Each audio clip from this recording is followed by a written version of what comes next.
wabarakatuh. Selamat siang Ibu. Perkenalkan saya Dr. Dewi, dokter yang sedang berjaga di klinik hari ini.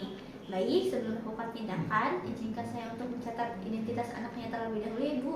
Dengan adiknya namanya siapa Ibu? Bisa Bu. Baik, kemudian usianya berapa tahun Ibu? 4 tahun. Baik, 4 tahun. Nomor rekam medisnya 1, 2, 3, 4, 5 ya Bu ya. Betul. Baik Ibu, sebelumnya di sini saya akan membuat screening mengenai status umum pasien. Apakah ada riwayat pendarahan Ibu seperti adiknya ini mudah memar?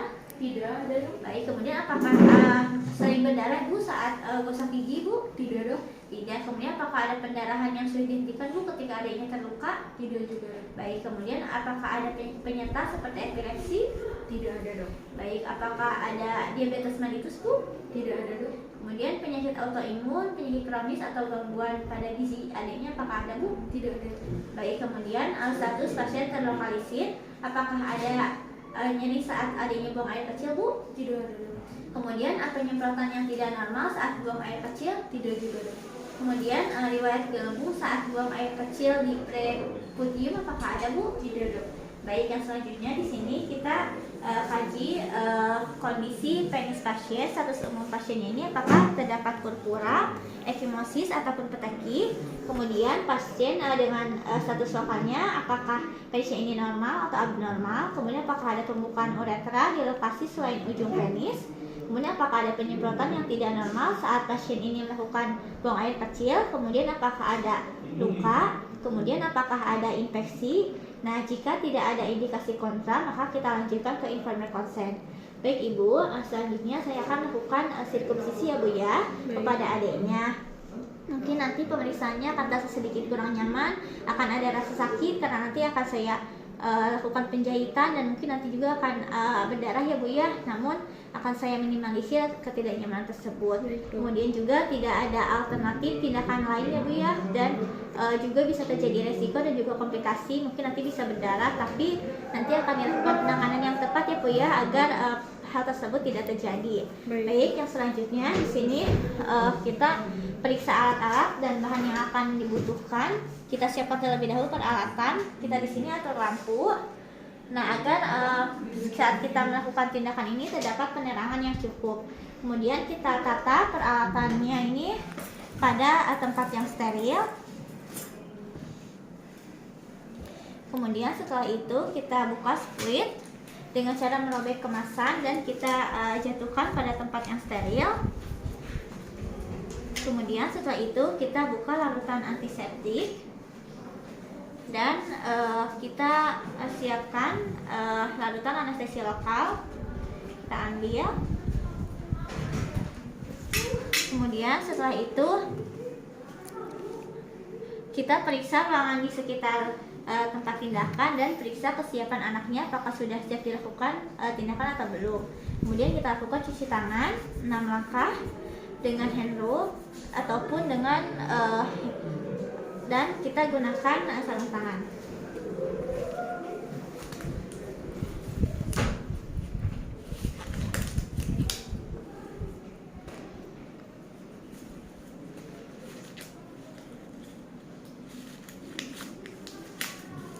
Kemudian kita di sini tempatkan dup bolong pada penis pasien sehingga penis pasien ini berada di tengah-tengah.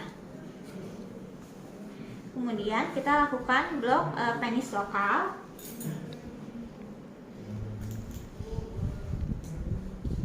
Dengan cara tegak lurus kita masukkan. Kemudian kita masukkan anestesinya. Kemudian kita cabut. Kemudian kita lakukan anestesi infiltrasi. Kemudian kita arahkan ke arah jam 9. Kemudian arahkan ke, kita cabut terlebih dahulu sedikit, kemudian arahkan ke jam 3. Kemudian juga kita lakukan di bagian belakang penisnya. Kemudian arahkan pada jam 9. Kemudian arahkan pada jam 3. Kemudian kita cabut perlahan.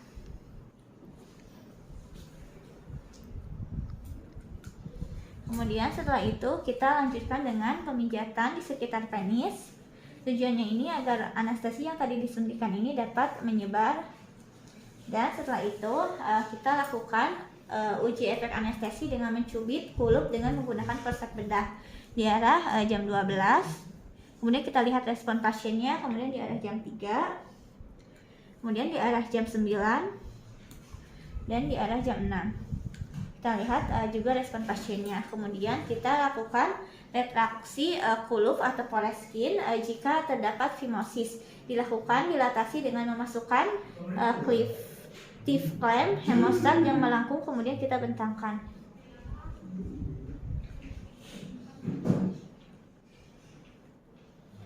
Seperti ini. Kemudian hilangkan smegma dengan kasa dan lepaskan semua adesi granula dengan ujung klem sampai hemostat atau kasa sampai lens benar-benar terbuka. Kemudian kita bersihkan dengan larutan antiseptik dengan cara melingkar.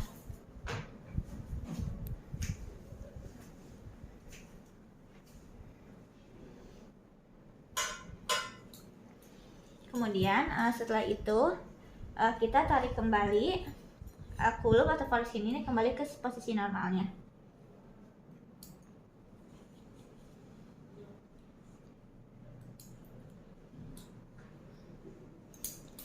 Kemudian setelah itu kita tandai area kulup atau Poreskin yang akan dipotong kira-kira 0,5 dari area corona gland dengan mencubitnya dengan tang bedah. Kita tandai. Sudah. Kemudian setelah itu kita terapkan 4 klem. Forceps lurus dipasang ke arah dorsal pada jam 12. Kemudian yang lainnya juga kita pasang ke posisi jam 9.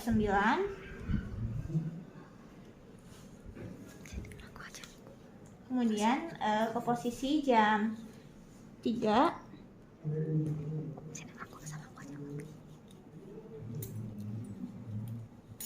Dan ke posisi jam 6. Kemudian setelah itu klem, kemudian kita jaringan yang di klem ini kita potong dengan menggunakan gunting ke titik akhir jaringan yang klem. Kita lakukan dengan menggunakan gunting.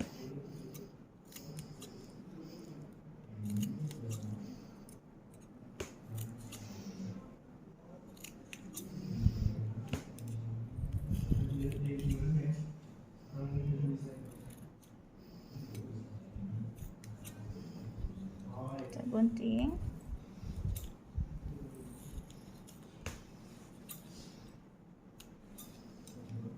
Maaf ya deh ya.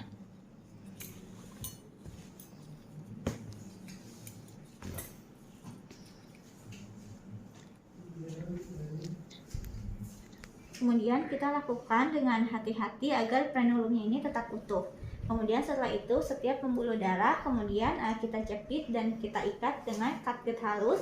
Hal ini harus dilakukan tujuannya ini agar gunting ini nanti akan menutup sementara pembuluh darah yang nanti akan mulai berdarah setelah anak meninggalkan klinik. Setelah dilakukan homeostasis memuaskan dan kemudian kita lakukan penjahitan dengan catgut halus.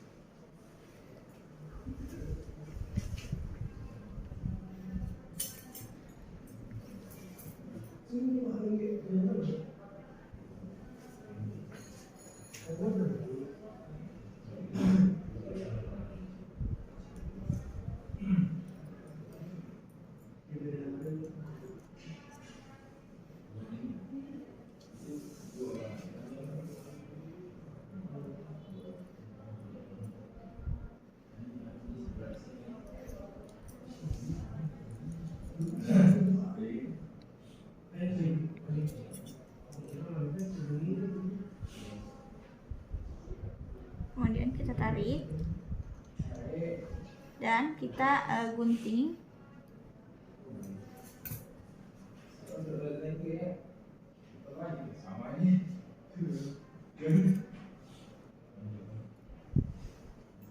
Kemudian setelah itu jangan lupa kita lakukan penjahitan pada semua bagian pada arah jam 12, jam 9, jam 6, dan juga jam 3. Kemudian setelah itu kita bersihkan penis dengan gauze lint yang dibasahi. Kita bersihkan.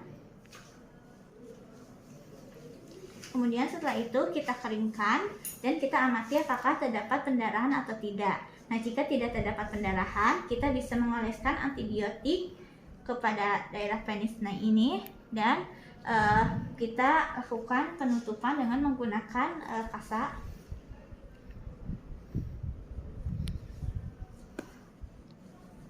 Dan kita fiksasi dengan menggunakan plester.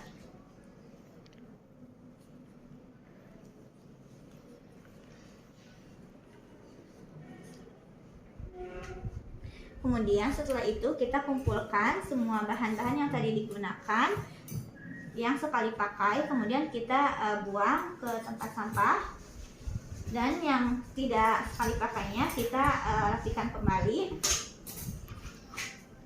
Kemudian setelah itu kita buka gloves dan kita lakukan cuci tangan 6 langkah menurut WHO.